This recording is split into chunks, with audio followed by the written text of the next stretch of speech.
to handle it differently. By the way, I think there was a Thunder security man right behind the bench, That's what I'm but it was so loud that I don't think he could hear exactly what was getting picked up on the video we saw, because Russ didn't go at the guy. He just stayed where he was at his seat, just pointing. And I don't know how close the guy was. He in the front row? Three rows back. Okay. Put it like this: he was close enough for Russ to hear him. But you hope others would have heard it then, too. And you know what? The problem that I have since the Malice in the Palace, they put in protocols for how the players should act. But the fans' protocol has stayed the same. Nothing has changed for the fans. They get to say whatever they want. They get to lash out how they want. But what has happened, Chris, is this social media. Because, see, if you're at home, I can tweet at Chris Broussard and say whatever I want to say to you. But, see, when you go to the arena, there's no more imaginary screen. That's live. You're there.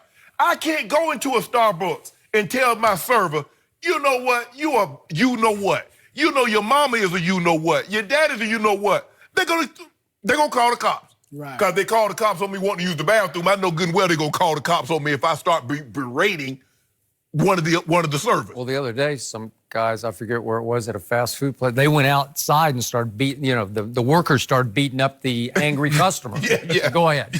And so that's the thing. The problem that I got, when Russ said about the female, I'm gonna whip you. Obviously. He should have told her, man, look here, your wife gonna cause you to really catch one tonight.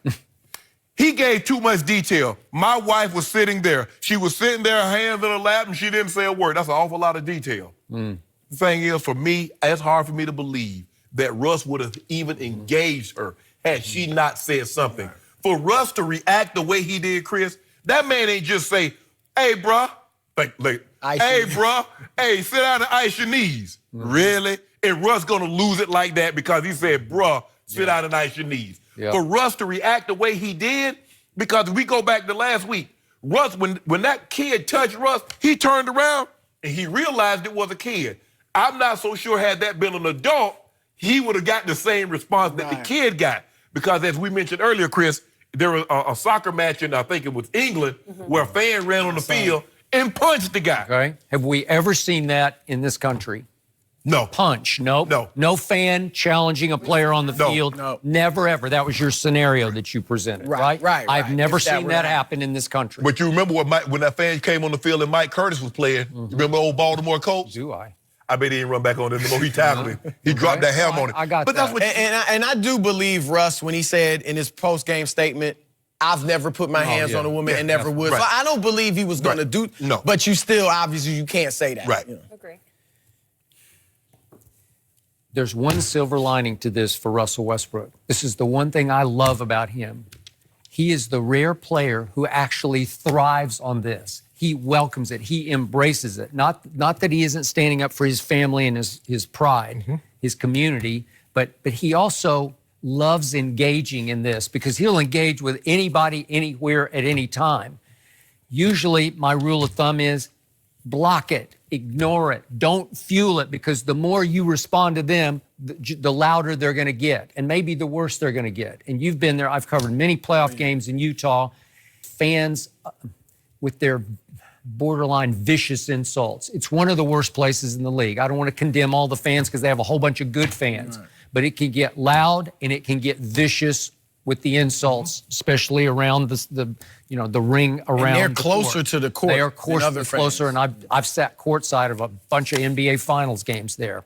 How did Michael Jordan deal with it? He just didn't. He ignored it. I never saw him engage with one fan. I never saw him even look sideways at anybody. And there were some taunts thrown in his direction. I don't know how racial or racist they got, but he just took it out on the scoreboard. And I told you, I only bought one piece of memorabilia my whole life, and it's that baseline from the far baseline shot of him holding the pose at the free throw line.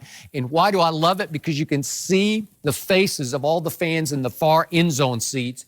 They're horrified like this, because he did it to him again and he's holding the pose. Well, that's how he took it out on them. This, and to his credit, he didn't come apart over this. He wasn't distracted. This didn't get him off his game. That was the second quarter. He just got better and better. He was great in the fourth quarter. He was the one who shot the dagger from it was like 30 feet straight on. It was the longest three he's made all year, just to hammer home and slam the door. This was maybe as impressive a win as the Oklahoma City Thunder have had all year. But now back to your issue with this. The N-word to me, and I'm obviously not in your community, but it's a fighting word. It's the most evil word in the English language. And it should be abolished somehow, but it never will be. And it's just out there and forever. And it sticks in my craw because it just makes my skin crawl when I hear it. If he did yell, get down on your knees like you used to, them is fighting words to me. But in the end, you can't fight. I know you can fight back by going to security. Right. That's the way to do it. But I don't want Russ to lose by, he says, you wouldn't yell at in the street. Well, it's possible if you happen to walk through a bar, somebody in a lobby, somebody might yell it if they liquored up enough. So what if they did? What are you going to gain? And we talked about it earlier in the show. And you said, well, you would gain your dignity, your pride. You're just going to put that guy in his place. And you're going to go to jail for it? Yeah. Russell Westbrook has a lot to lose. He's the face of a franchise and one of the faces of the NBA. He's not a good player. He's an all-time great player. And would you want, if the fan comes on the court and says, let's do it right here, do you really want to do that? Oh, you sure don't get to whip him, okay? You sure don't get to whip him. Because like you said about what you have to lose, Ron Artest was, how long was he suspended? 73 games, a whole season. Right. Yep. Russ would be suspended. Stacks say he lost $3-4 million. Right. So that it's just too much. And to your point about Michael Jordan, Jordan came from a lineage that was 20 years ago. And from Jackie Robinson on, black athletes were taught, look, you're gonna have these insults, racism, you turn the other cheek, all that. I like that Russ is like, and other athletes are like, no, we're not taking it I anymore. do too. Right. Now, the thing is not to fight physically. That's what I'm saying. But get them, whereas before you couldn't even maybe got them ejected from the arena. Right. Now you can get them kicked out and banned and all that. I think Russ, it was more threatening.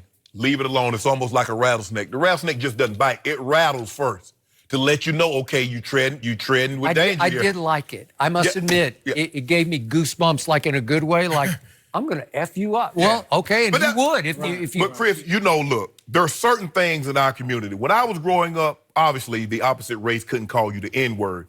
But if you said something about my mama or my grandma, you had to whip me. Right. Yep. Either you had to whip me or I'm going to whip you. Yep. So to this day, my mom, my kid, my grandma, that's sacred. Leave that alone, bro. You want to say, hey, you terrible.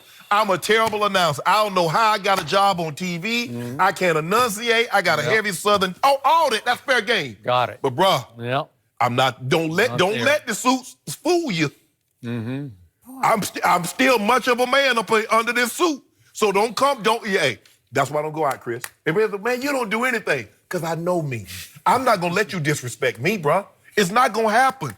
I'm not going to disrespect you. I'm very... Hey, how you doing? Oh, you're so nice. Thank you, ma'am. Thank you, sir. To this day, Skip, yes, sir. No, I'm in California, and nobody says sir and ma'am. But that's where I'm from. Yes, sir. No, ma'am. Bro, don't come at me with that foolishness. He was wrong. I just cannot believe that Russell would react the way he did because the man told him to sit down and ice his knee. No. But Skip, to your Michael Jordan story, he was in Denver in '98, he came here. And so I saw him on the bench, and I know hadn't met him a couple times. And so I'm just going to go, hey, Mike. He didn't turn around. Ron Harper heard me. Mike didn't turn around. I'm like, hey, Mike. So I went to touch him on his shoulder. Man, they had me hemmed up so quick that security had man, I thought I was a Mason table loser. It's like, nah, that's sharp. And then he turned around, he's like, nah, he cool. It's like, I see you back, in the hallway after the game. He just shut it all out. No, he shut the world out. And like I said, Hart heard who I was. Hart turned around like, oh, what's up? Mike was just like this. So I went to, get his attention. Ooh. But you brought up the point about it is their workplace. Yes. Should have protection. Yep. Yes. You don't come on your job and act up. You don't come on my job and act a fool. Imagine if we were surrounded by people that could say whatever they wanted to us at any time and you had to perform. I mean, I know you've experienced it on a different level. You haven't experienced one of our road shows. Yeah. Okay. Hey, Jenny, you about to get like 15 proposals. Like, Jenny, I'll marry you. I can handle that. And they can heckle, but there's a limit. There's a line. There is a line. What's the guy in Washington that you... I don't, you mean the heckle? I remember Robin. I remember who you're talking about. Something like that. Either He way. heckling, have a good old time. Never Detroit fans are like that. He dressed in the jersey, he got glad. That's fine. But don't step over the line. There's a line. Okay, Chris, it was good to have your thoughts on this. Thank you for joining us today. Should the Giants trade Odell Beckham? We'll discuss all of that next.